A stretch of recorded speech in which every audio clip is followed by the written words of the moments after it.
Hi guys, we are looking at 2.5 and we're actually going to work on this for a couple of days, but you're going to take the notes today and then you can refer back to them as you do the homework for the next couple of days.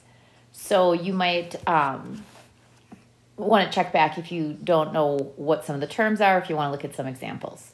So let's get some vocabulary out of the way. Equivalent expressions. Equivalent means that they might not look the same, but they have the same value. So this is going to be expressions with the same value. So, So say, for example, I have 2x plus 4. We're going to learn today that that has the same value as this. So they look different, but they have the same value. And we'll learn about that today. The distributive property is basically just a property that's used to multiply one number, or sometimes it's a term, which means it might have variables in it. And we'll talk about that today too.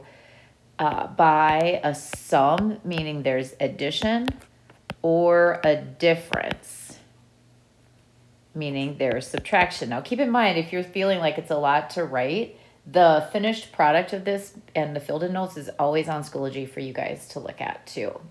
So I mentioned term up here. What is a term in math? In math, the terms can be numbers attached to variables, meaning the letters like X, Y, Z, by multiplying. But then terms are added or subtracted to each other.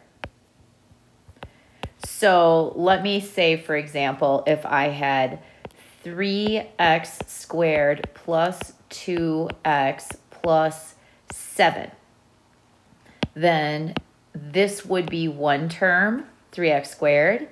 The 2x would be one term, and the 7 would be one term, because those are the three different things. There's numbers. They're sometimes attached to variables, like the 3x squared is attached by multiplying. The 2 is attached to the x by multiplying.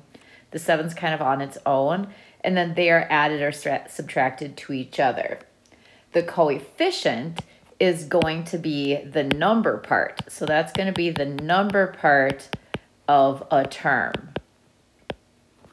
And so that's going to only apply if the term has a variable. So it's the number part of a term with a variable. So it has to be a number attached to an x, a y, a z. So in this case, my coefficients would be 3 because that's attached to x squared, and 2 because that's attached to x.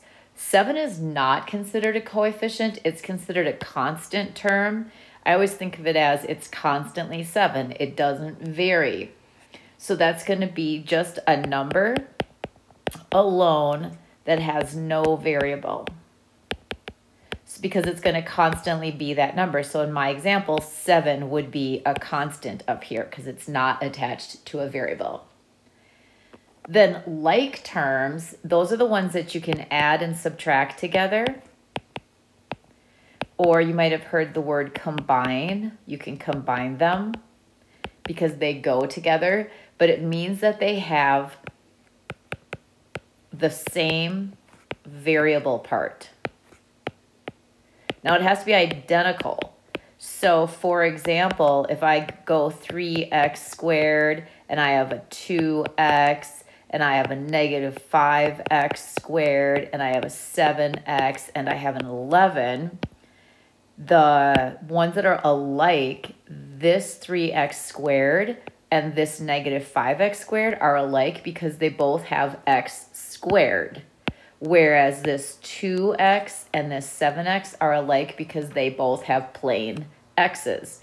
And then the 11 is just kind of on its own because that would be a constant. And so therefore it's not, there's nothing else in my list that is a constant. So let's look at this distributive property that I talked about. Up here I said the distributive property, the distributive property is a way to multiply one number or term by a sum or difference. Basically, one thing that's a giveaway that you're going to be using distributive property is that you'll have parentheses. So for example, here, I have parentheses. This A is out in front. I always think of it distributive like you're passing out papers. If you distribute them, you have to give one to everybody. So A times B is this part, but then, and then it's added to, so that's where this came from, A times C. So what does that look like as numbers? Well, that would be 4 times 2, so that's going to be 8, plus 4 times 3, so that's going to be 12, and then I would find out that my answer is 20. This one, the number's at the end of the parentheses, but I still need to distribute it. So the B gets multiplied by A, then there's an adding sign, and then the C would get multiplied by A. So it's not really doing anything different, because if you remember from earlier, we learned that whether it's C times A or A times C, those have the same value. So here the 2 would get multiplied by the 3 and become a 6. But then here it would get multiplied by the 5 and become a 10. Since this is addition, and I would get 16. These are subtraction, but mathematically you still do the same thing. This A gets multiplied by B. Now I'm going to subtract, because that's negative, A times C. So with numbers, that'll be 7 times 5, so that's 35. Then this minus sign, and then 7 times 3, which is 21. So here I would get 14.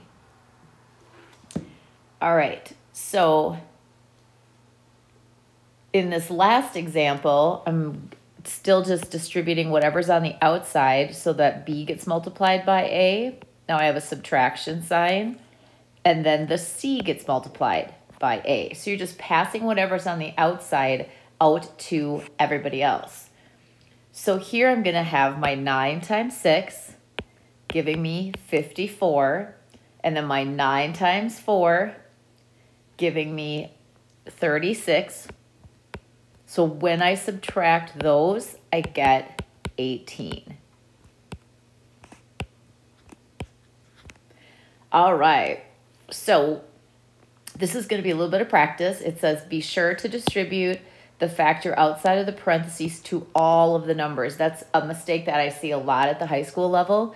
It's like I always tell the kids, if you're passing out papers, you have to give one to everybody. So just be careful that you are including everybody. So if I go through here and distribute the 4 times A doesn't become a number, it just becomes 4 times A. This is a plus, so I write a plus, and then 4 times 3 becomes 12. This one's at the back side, but I still distribute it, pass it out to everybody, so 6 times A becomes 6 times A. This has a plus, so I use a plus, and then 6 times 5 is 30. 3 is in the front. I have subtraction, so I'll just be watchful there. 3 times x. Then I need a minus sign. And then 3 times 8. Here, this one's tricky, so pay attention to this one. Here I'm going to have x times 4, so I get 4x. Then I have my minus. And here I get x times x. So remember what we do when we multiply something by itself. We square it. So that x times x becomes x squared. All right, so here we're going to still do the same thing, but we have to be careful with the negatives because that gets tricky. So it says use the distributive property to combine like terms with variable parts. Your expression is simplified if there are no grouping symbols, so the parentheses are gone, and all the like terms are combined. Again, this is something that I battle with at the high school all the time. You got to remind the kids to simplify their answers. So the first thing I need to do is distribute my -3 because it's sitting around on the outside. You always do your distributing first, and then you go to simplify. And what simplify is going to mean is combine any like terms. And so again, like terms have the matching x to the same power. So here I would have -3 times 7 plus -3 times x. So this would become a negative 21 right here, and then minus 3x. So I'm just simplifying and multiplying those together. Okay, well, they can't combine because they don't both have an x. This one looks kind of tricky. This negative 2a is getting distributed, so the 6 gets multiplied by negative 2a. And then this is where the tricky part comes in. There's a negative a getting multiplied by that negative 2a. So you're distributing a negative 2a, so that's kind of tricky. These will go to negative 12 because we studied that when you multiply and they're different signs, they become negative, and then we still have that a. But here, a negative times a negative becomes positive from our lesson yesterday. And so we end up with a positive 2a squared, because I'd be multiplying an a times an a. So just like with the x's, a negative 2a times a negative a, the negatives canceled out. I got a 2, but then a times a is a squared. So that simplifying part can really, I just have to pay attention to the details. All right, so here, take a second to try these and then see what you get compared to what I get.